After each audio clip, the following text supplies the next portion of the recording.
You're going to have a great time. I know they've got some.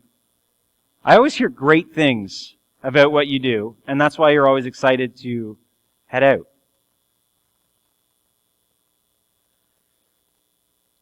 And hopefully, you enjoy your time in here just as much. Well, how many of you like to read? How many of you wish you could read more than you currently do? See, I love a good book, and now Joanna's going to tell me after and be like, I'm always saying, like, why don't you read a book? And I need to, next time I hear that, actually, like, yeah, I've got a bit of time, let's read a book. But I do love a good book, and I love reading something wonderful about a physical book. That you sit down and you just kind of, I don't know, it's much more relaxing.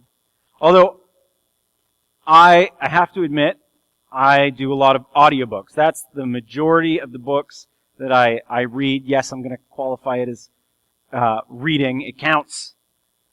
But I love a good book. And when I was younger, I would read a lot of fiction. Many different stories of fantasy, of sci-fi, of mystery, thriller. I loved all different kinds of books. And what made a book good was that it never unfolded quite like you'd expect. Right? Like, that's part of why you read the story, to see what's going to happen next. Maybe you were reading a murder mystery and you'd think, oh, I think I know who did it. And it would turn out to be someone completely different. You're like, how did that happen? How did I not catch that? Or you'd get to a point where you're like, this book's going to end terribly because there's no way to resolve whatever's going on in the story. And yet somehow the author would be able to pull all these pieces back together and resolve the story in a way that you're like, wow, okay. You ever get to a point in a book where you're like, I have like 10 pages left.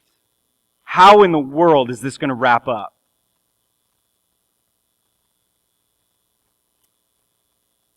And along the way, as you read, there were times when I'd get frustrated about some of the decisions being made by maybe the author or by the main characters as the story progressed. Be like, don't open that door! Don't go there! And I can't exactly remember when, though. There was a point in my early 20s when the types of books that I would read changed from being mostly fiction to mostly nonfiction. I especially loved reading people's biographies or autobiographies. To see the lives of ordinary people in extraordinary circumstances. And what I found is that a lot of the times, people's stories are just as interesting and crazy as some of those made-up stories I would read. A lot of the times I'd begin reading a story about someone's life, thinking I kind of like, I kind of know where they've come from, or I know a bit about them. And the things that they would share would be like, wow, I didn't know that. That gives me a whole new perspective of that person. The same type of twists and turns in the fiction seem to happen in people's lives. The highs, the lows, the in-betweens. And like those fiction stories, those real stories didn't unfold as I thought they would. And there would be times I would find myself thinking, how in the world could that have happened? How in the world do you get beyond that moment? How do you get through that or past that? And I bet if I sat down with you and you were to openly share your story, which I am totally up for, by the way, and you shared your story openly, there would be many times along the way that you'd say something that I'd be like, wow, I didn't know that about you. It'd be something that I didn't expect or didn't see coming. And it was probably, there are probably moments in your life that you faced things that you didn't expect.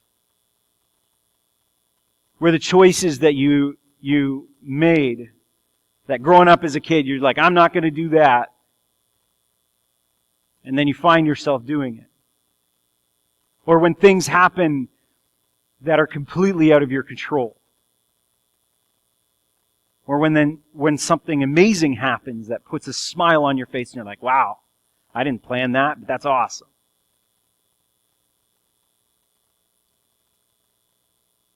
And even more so, when we give Jesus the pen of our life story.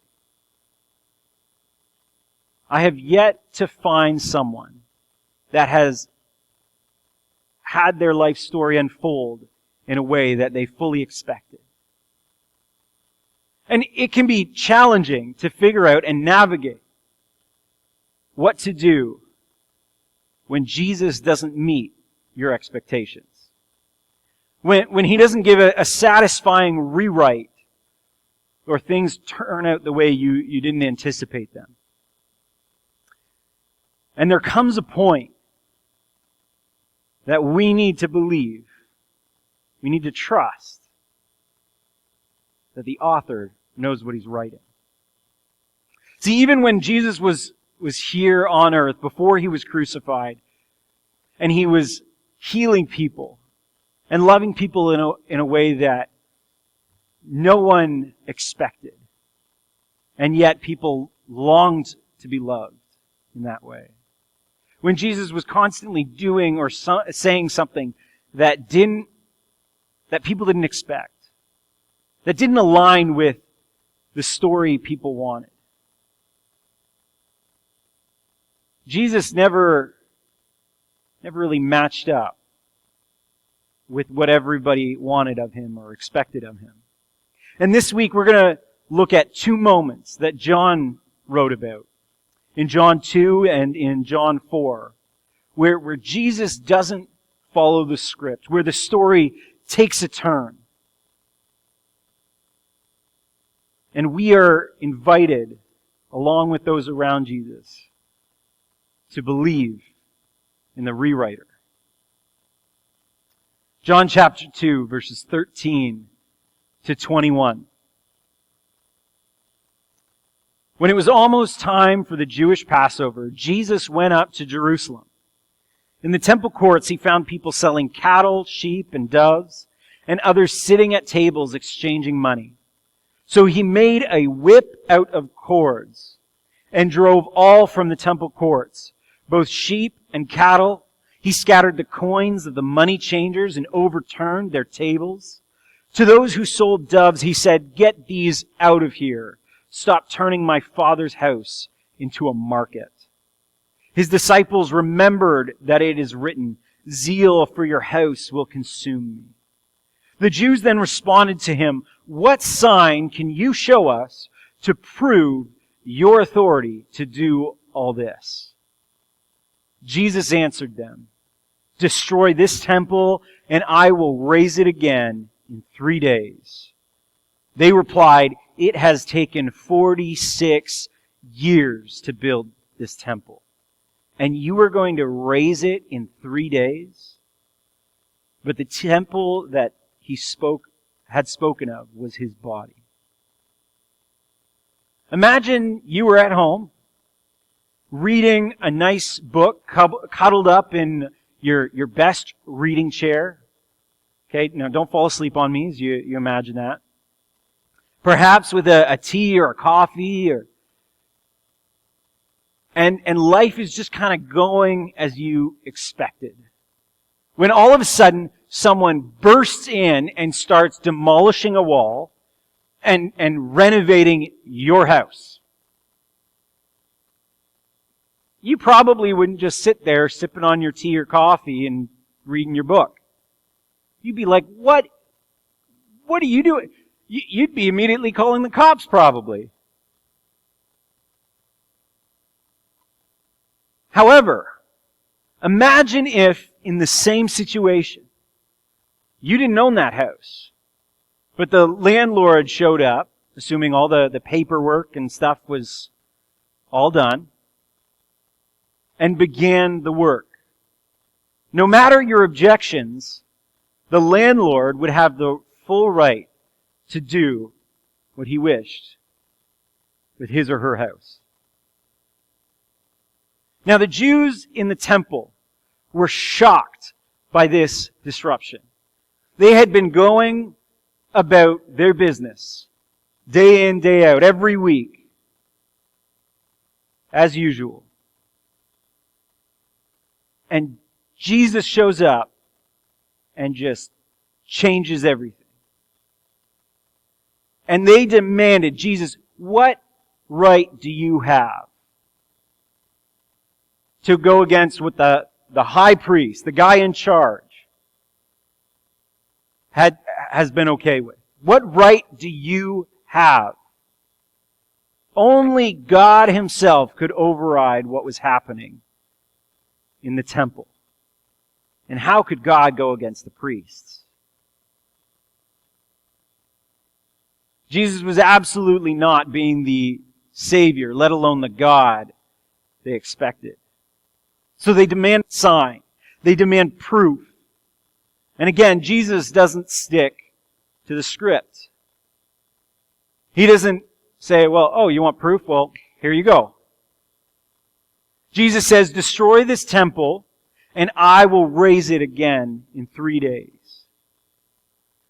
And while it would have been incredibly impressive to do so with the temple they were in, I mean, they scoffed at him, like, how?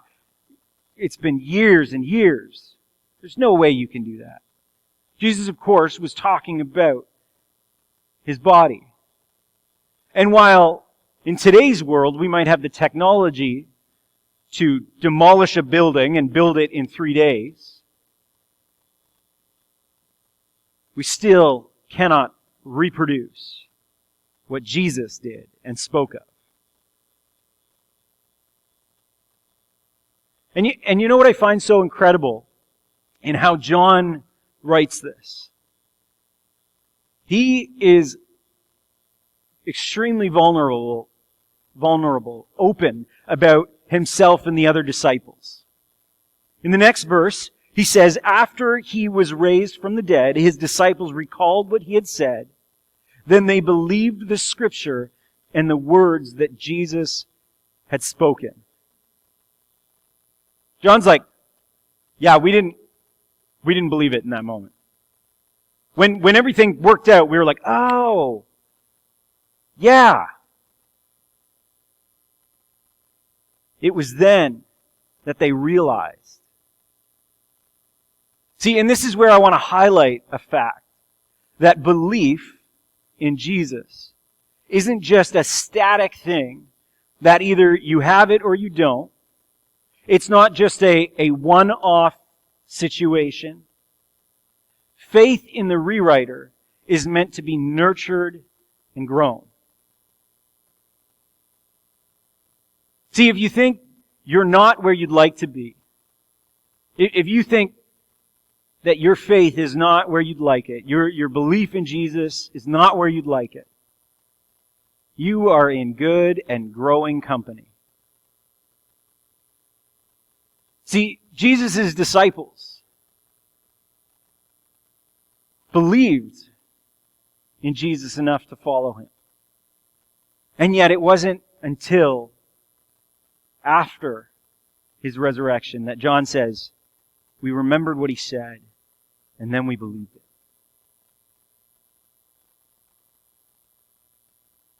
My faith is constantly being tested, being nurtured.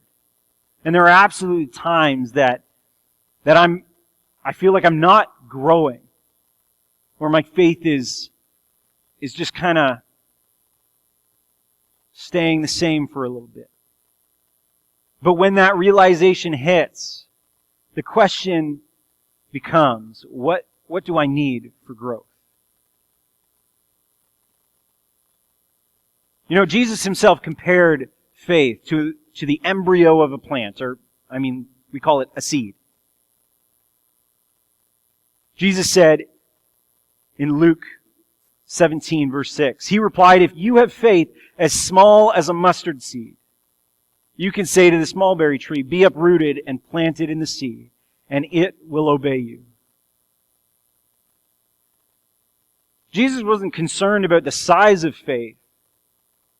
What he was concerned with was its potential for growth and life. When placed in the one who could truly do anything. And as the disciples kept following and kept listening and spending time with Jesus, that seed was nourished and grown. And they, like us now, were having their faith watered and grown. And this is part of our church's mission, not to just connect people with the hope of Jesus, but to grow with people in that hope. To grow together in that hope. So that wherever you are, wherever I am, together we grow. And yet, as we keep reading, Jesus seems to react in an interesting way based on people's type of belief. And in fact, we keep reading and we're puzzled. And if we're honest, it can be a bit unnerving.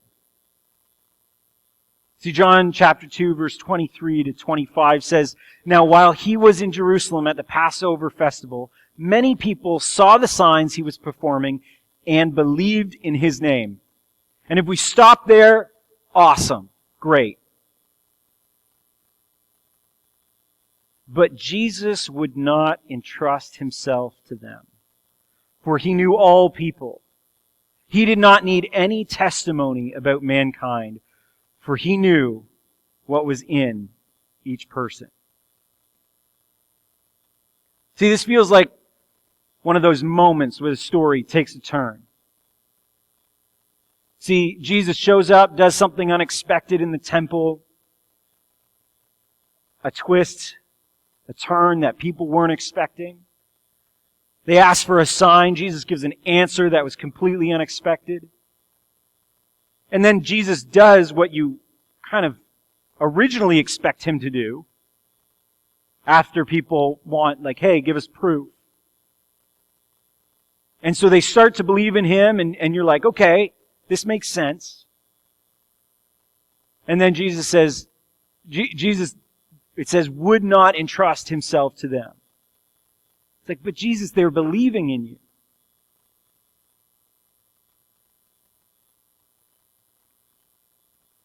Why is Jesus not happy about their response?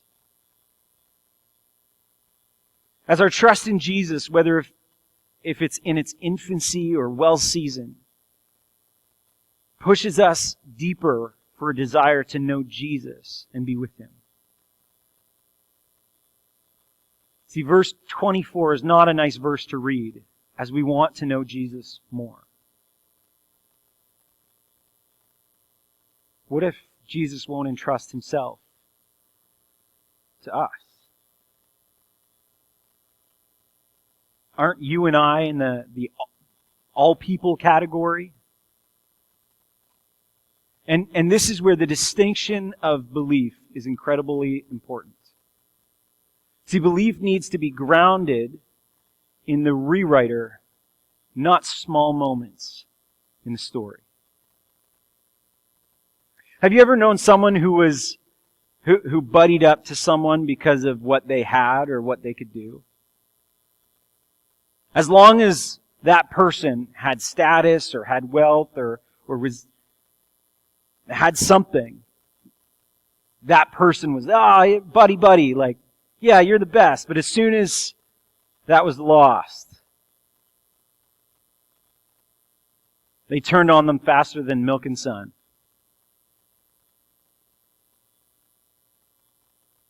Maybe you've been that person.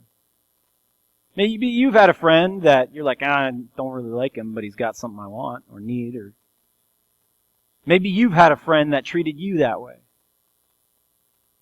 See, it seems that people's belief in Jesus extended only as far as what He could do for them. See, they saw what Jesus could do and believed, well, Jesus is the one who can heal because I've seen it. Yet as soon as Jesus walked away, went to another town, that belief faded or disappeared. They didn't follow. Jesus was no longer to be believed in because we got what we wanted from Him.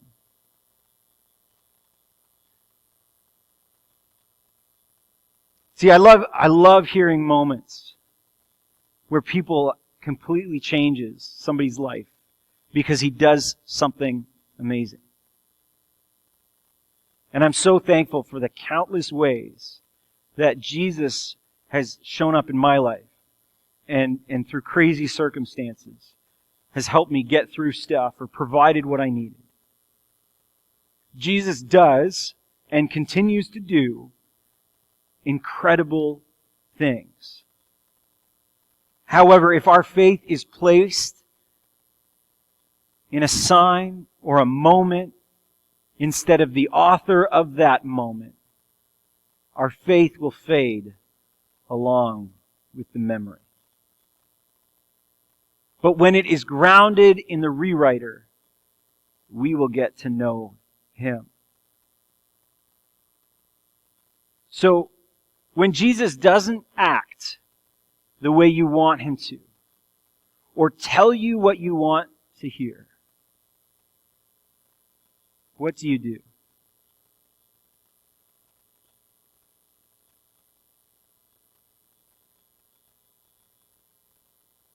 See, we have the same question for Jesus that they had in the temple. Who gives you the authority? Not necessarily over the physical structure of the temple, but over this temple. Jesus, what gives you the authority to tell me who to be, what to do?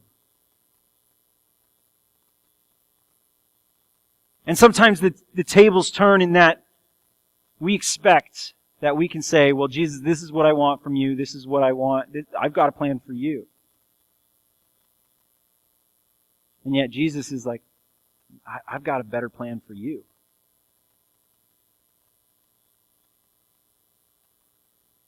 Might I suggest that the one who made you with the best of intentions and plans might have a right to challenge you to change? I love what the late Tim Keller wrote back in 2014.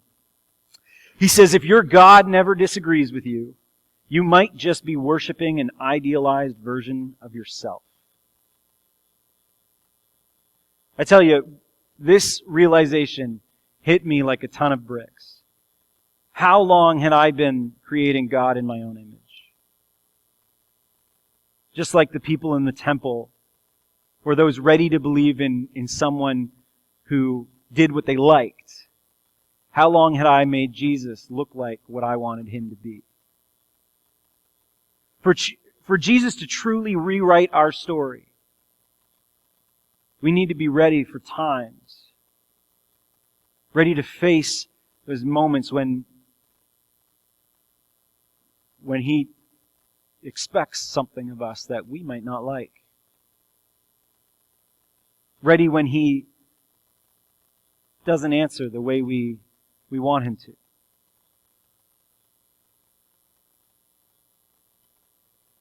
See, Jesus didn't come just so he could clean up the physical temple back then.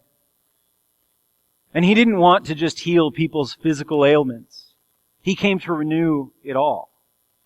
To heal the addictions, the secret vices, to heal us at our hearts.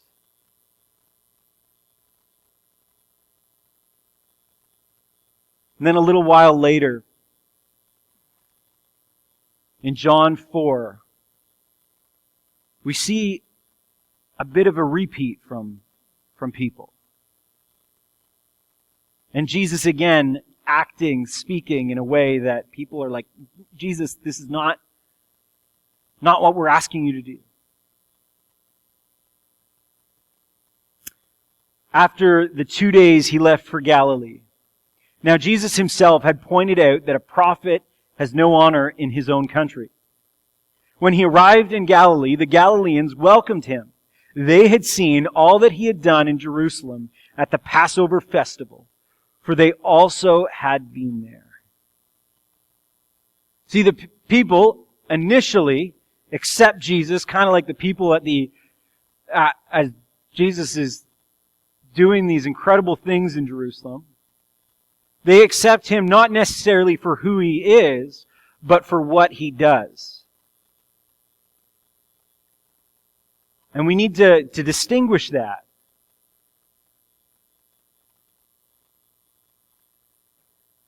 Now, what Jesus does is absolutely important. We are going to join in communion, which celebrates what Jesus has done. It's absolutely important. And we need to believe in what Jesus has done.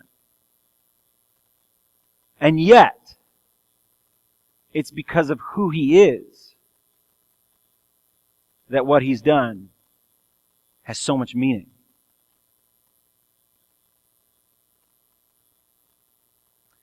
And the reason that Jesus has done what he's done is so that we can know who he is. And you'd think that at some point these people would start to get that. But I think we can say the same about ourselves sometimes. John 4, verses 46 to 50. Once more he visited Cana in Galilee, where he had turned the water into wine. And there was a certain royal official whose son lay sick at Capernaum. When this man heard that Jesus had arrived in Galilee from Judea, he went to him and begged him to come and heal his son, who was close to death. I don't think we would say that we would do anything different. There's no hope, and you hear of somebody that might be able to do something. He begged Jesus to come and heal his son. Unless you people see signs and wonders, Jesus told him, you will never believe. The royal official said, Sir, come down before my child dies. Go, Jesus replied, your son will live. The man took Jesus at his word and departed. Again, this man comes to Jesus like, Jesus, come and heal my son. And Jesus answers, like, unless you people, and it's important to know that that is plural. He's not just saying, this guy's a problem. Or this guy is, can you believe this guy? No, Jesus is saying this.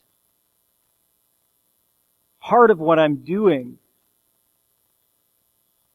is so that you will believe, not in just that I can do stuff, but who I am. Now, if you're the royal official, you probably are, you're in that haze of, like, okay, Jesus, I just want you to heal my son. And he says, Sir, come down before my child dies. But again, Jesus doesn't do what was expected. Jesus doesn't go with him. Instead, Jesus says, go. Your son's going to be okay. Your son will live.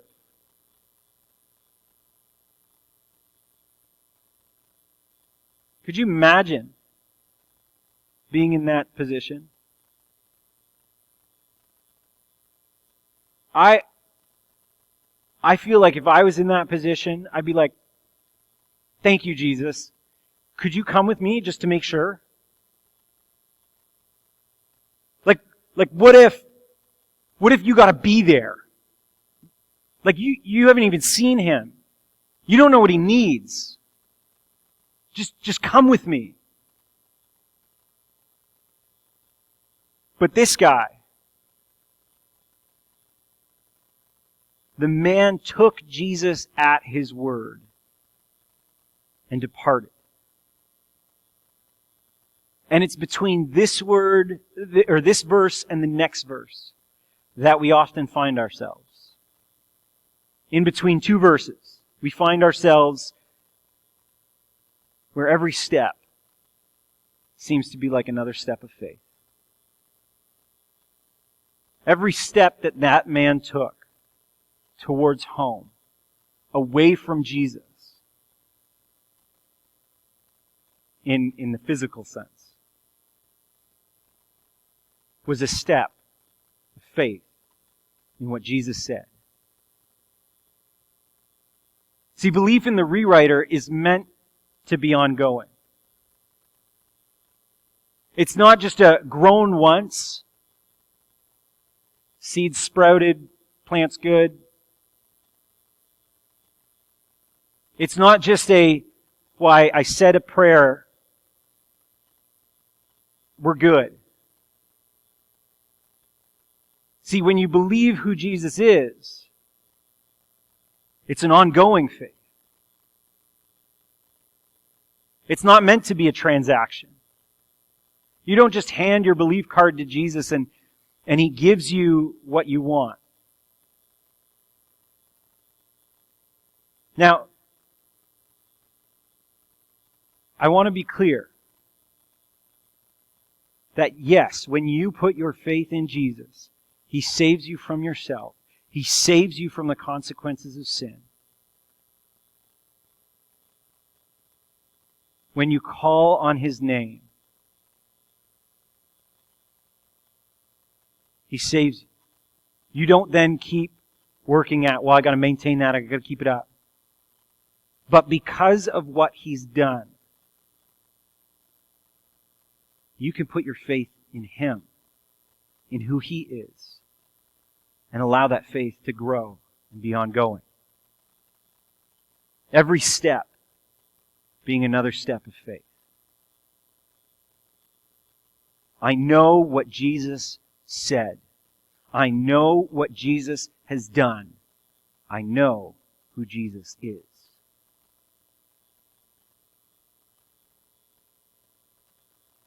Not that, well, if I run fast enough, I'll make sure my son's okay.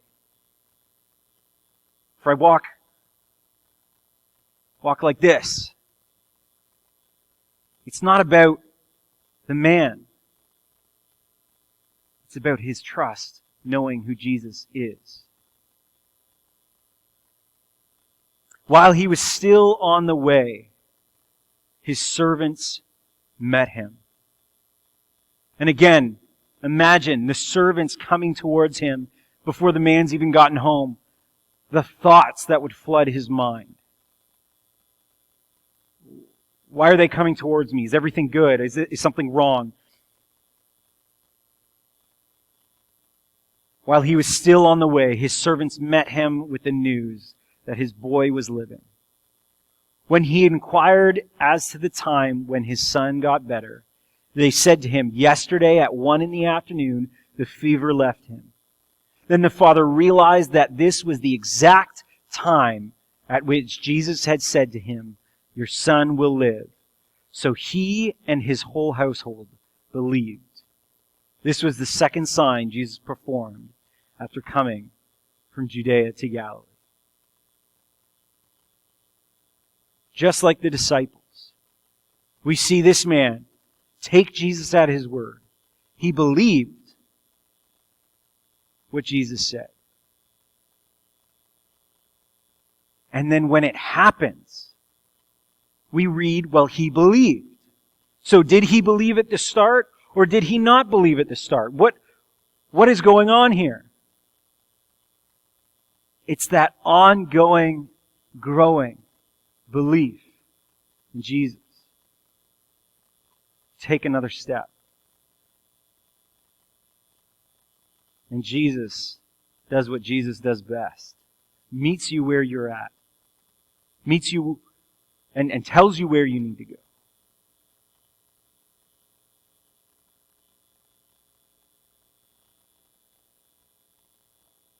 I think all of us who believe in Jesus can say, well, I know when I first believed and I see how my belief has changed and grown and been shaped by God over time.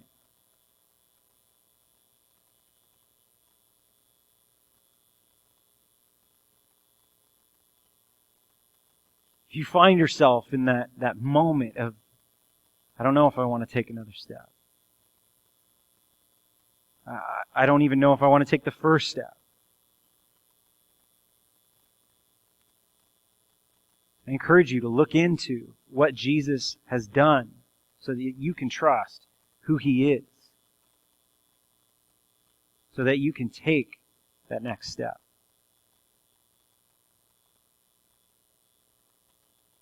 What propelled the man to keep going was not belief that he could keep anything out, but that Jesus did what needed doing. I mentioned at the beginning that there have been so many times where I've read books, true fiction, non-fiction, where things have taken turns I didn't see coming. Part of the beauty of this all is that a good author doesn't write what you'd expect. But if I trusted the author in that story, in those moments like, if looking at, okay, there's 10 pages left, I don't know how this is going to resolve. You're like, well, I'm not going to read it. It's not worth it. It's not going to happen. But I place trust in the author saying, I'm going to turn the page. And at the end of the day, at the end of our lives, I know that just like a good book, we'll get to a point where we will say, I see how that all fit. I see how that all came together. All too often we're so afraid to turn the next page. Sometimes we give up, we set the book down, the book of our lives down. For many of us here, we found that when we keep reading, we keep going, we keep growing, and ensure that our faith is grounded in Jesus, that it's been well worth it. Maybe you've been gripped by a moment, words on a page, a letdown, a broken relationship. You seem stuck on a page that you don't like. You feel like Jesus has shown up and He's flipped your tables. Where you've gone to Jesus and you've begged Him, come, and He says, not what you want to hear.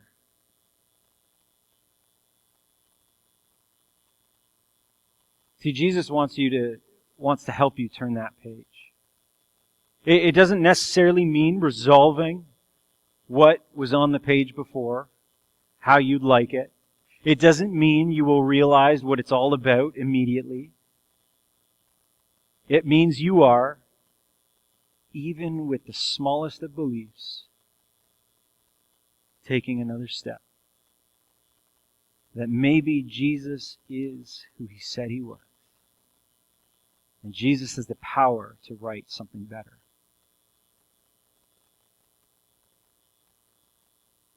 See, that's true in this moment. A moment by moment, as well as on the grand scheme, scheme of things. See, there have been times when, I'll be honest, I haven't trusted in Jesus the way that I wish I did. I haven't trusted in Jesus when I knew what He had said. And I think you could probably say that too. He can still weave those moments into a bigger story that I hope you trust in, so that your next step will be one that reflects what He has said and done. So what do you need to do? Or perhaps better yet, what do you need to trust Jesus with to continue His story? What page do you need to turn? The music team is going to come back up as we prepare for communion. Now, this is a moment again where we take another step. Where we are invited to believe. Just as Jesus invited His disciples to believe. And back to that moment where Jesus wouldn't entrust Himself in that time to those people because of what was happening then. We come to this table, which calls back to Jesus' supper before He died, where He entrusted Himself to His disciples and to us. Because of what Jesus did, because of who He is, we take these symbols and we proclaim that the King of Kings died on our behalf and paid the price that was needed to be paid so that we could know Him and be with Him.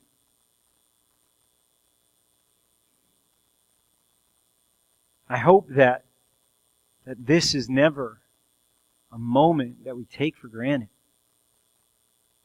But that again, it's a moment that we say, yes, I believe.